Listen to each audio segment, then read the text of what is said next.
We are now in the final week of the transfer window. Colin, we have seen some big African movers already this window, the likes of Victor Osimhen, Achraf Hakimi. But which is the storyline, which is the transfer subplot that you're going to be most closely monitoring before the deadline day slams shut? Well, we've got to look at Thomas Partey and Houssem Aouar and their potential moves to Arsenal, because that seems to be the one that everyone is talking about. Unfortunately, Arsenal did make a bid for Aouar, but it's been turned down by Lyon, who said it was a very timid move or timid offer from Arsenal, and they're expecting better. If it doesn't come before Friday, then they'll pull the plug on it.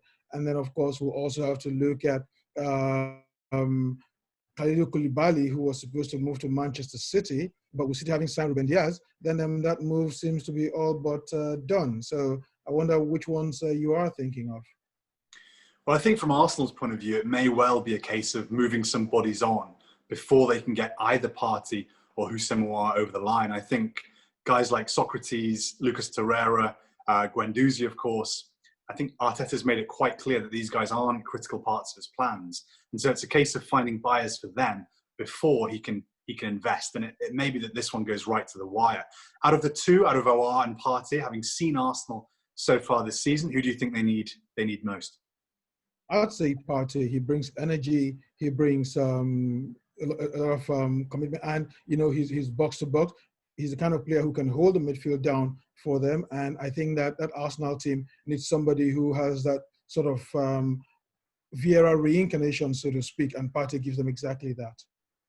I think maybe a month ago I would have agreed with you, but having seen Arsenal now, they actually look quite solid in midfield with Granit Xhaka and with Mohamed El Neni. But I question whether Ceballos will be able to be that link man between the midfield and the attack, whereas Aouar would give them another option going forward in that final third. So I think maybe the balance has tipped a little bit for me, and maybe Aouar is the one that I would prioritise if I was Arteta. Yeah, I would still stick with Partey because El Neni you cannot rely on consistently over the course of a season. The same thing goes with Xhaka, but Partey is a player who gives you consistency all the way through. So I will stick with him. I think it's exactly what Arsenal need if they are to stay consistent from start to finish. And we know Arsenal, they're the kind of, they sort of fall off somewhere towards after Christmas. So they need someone who can hold them up when those bad moments start to come. You mentioned Koulibaly just now, and I think for me, that is the transfer subplot, if you want, that I'm going to be keeping my eyes on this week. A lot of people are saying that because Man City moved for Ruben Diaz, that now Koulibaly will stay at Napoli, but I'm not so sure. I think there are plenty of other clubs in Europe who need a centre-back. We've seen already this season in the Premier League with Liverpool, with Chelsea. Maybe there are weaknesses in that back line. He's also been linked to Everton, been linked to Tottenham. Are these clubs who have that kind of money to tempt Napoli's hand? Gattuso has admitted, Napoli coach Gattuso has admitted after the game against Genoa that he will be nervous until the window closes about Koulibaly's departure. And I think he's particularly fearful that Paris Saint-Germain might stump up the cash for the Senegal centre-back.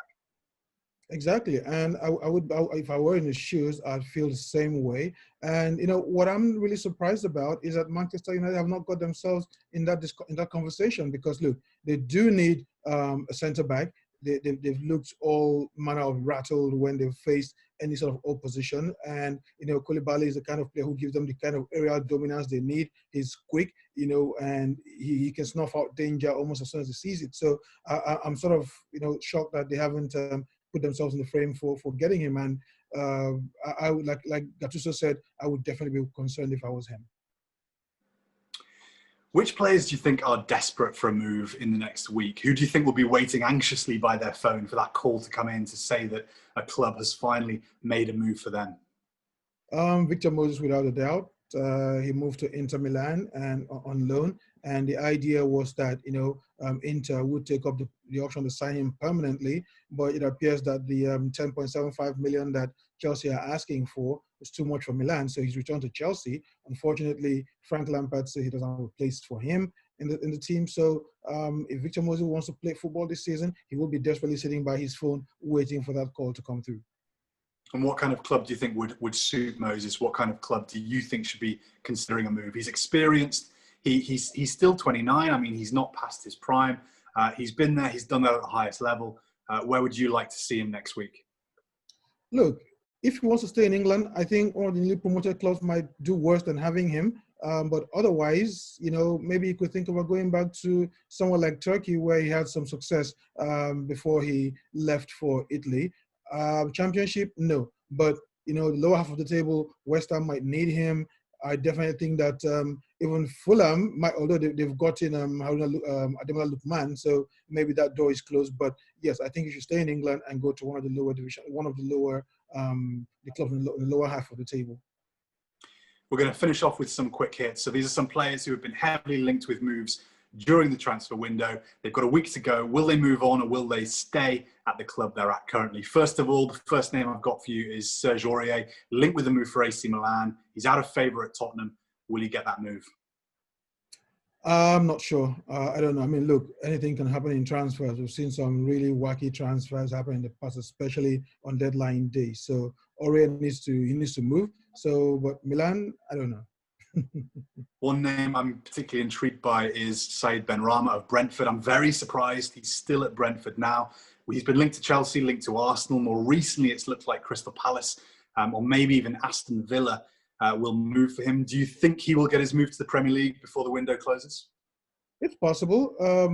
Villa are looking really solid. I mean, we saw them play totally destroy Fulham. And they've got Jack Grealish, so maybe that's a bit of a worry there for him. But I think he might just get the move. Whether it's going to happen this window, I'm not so sure. Another player down in the Championship, Ismaila Sarr of Watford. We saw at glimpses what he can do in the Premier League last season. Impressed against Liverpool, obviously, as their undefeated streak came to an end. Latterly, he's been talked about as a potential cheaper option for Manchester United should they fail in their pursuit of Jadon Sancho. What do you think, Sarr? Is he ready for one of those big clubs, or will he still be at Vicarage Road when the window closes?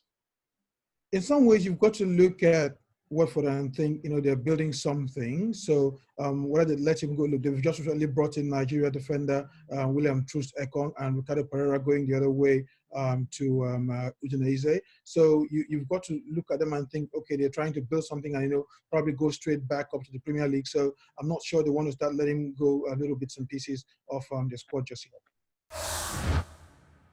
Well, thank you very much for watching ESPN on YouTube. For more sports highlights and analysis, be sure to download the ESPN app. And for live streaming, premium content, and let's not forget as well, ESPN FC 7 days a week. Subscribe to ESPN Plus.